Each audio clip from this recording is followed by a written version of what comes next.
Hello, I'm Brian Fitzgerald, the Golf Doctor, and today I'm going to teach you, no, I'm really not going to teach you. Let's start that again. Hello, I'm Brian Fitzgerald, the Golf Doctor. Today the course is going to teach you how to play a high lob shot. And I think the course is one of the best educators around if we let that happen. So here's what I mean, and you might be a bit confused by that statement. But here's my ball. I've got a tree in the way and I've got a shot of about 25, 30 yards, something like that. So I could chip it up here onto the green, sure. I could probably chip it over there and short of the green, get it onto putt, that's 4 shots. But if I can learn to play this shot, it helps me to save a shot from my scorecard. So I think we should get out on the golf course and practice these shots. Put your ball in these situations. So this is in the rough. The ball is sitting down a little bit. So we need to play it with the most lofted club in the bag. I have a 60-degree sand wedge, which is perfect for this shot. So the thing that most people tend to do is they tend to have too much forward shaft lean. And by doing that, we're turning a 60 degrees into a lot less loft. So the more I push my hands forward, the more I'm going to hit the ball a lot lower.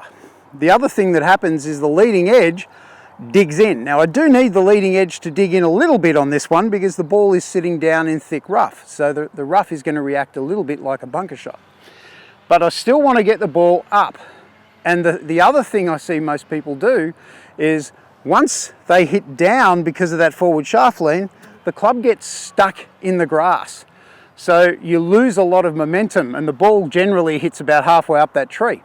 So we want to make sure that we have enough momentum, and I'm not talking about hitting it hard or swinging fast. I'm just talking about momentum. We want the momentum of the club to carry through, and we want to feel like we're going to finish with our hands at about 10 o'clock. But the emphasis is on hitting down and through rather than up and through. And a lot of people that I see attempting this shot, they tend to fall back this way, which means they're most likely to hit behind the golf ball, and that's going to make it very difficult to get the ball up in the air. You'll probably hit behind it and hit the top or the belly of the ball, shooting straight into that tree. So I like to keep the momentum going. I have what I call about a 10 o'clock type swing. So my right hand gets up to about 10 o'clock. I'm then going to hit down and then keep the momentum following through up to around 2 o'clock. So we have to get that momentum and keep it carrying forward. Let's see how I go.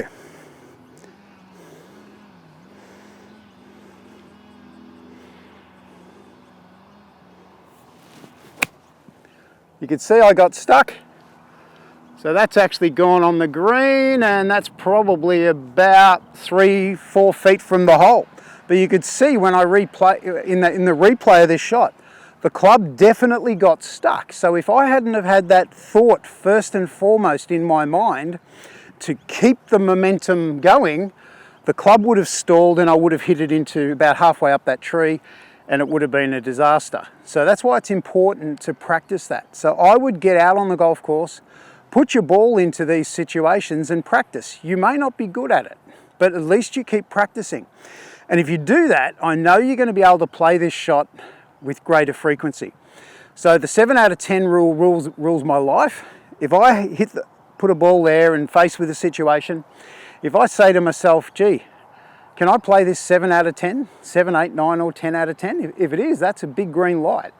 If I look at it and say, well, I can only do this 4, 5 or 6 out of 10, that's an amber light. You might want to give it a go, but there is danger associated with it. If you look at it and say this is a 1, 2 or 3 out of 10 shot, that's a big red light. You really have no business trying to play that shot. If you do play that shot, that's when the 7s, 8s, 9s, 10s occur on the golf course and they ruin your scorecard. So if you keep practicing until you get to the point where you can play this 7 out of 10 times, you're going to get much better and you're going to lower your score. So as I said, give it a go. Thank you for letting me help you with your golf.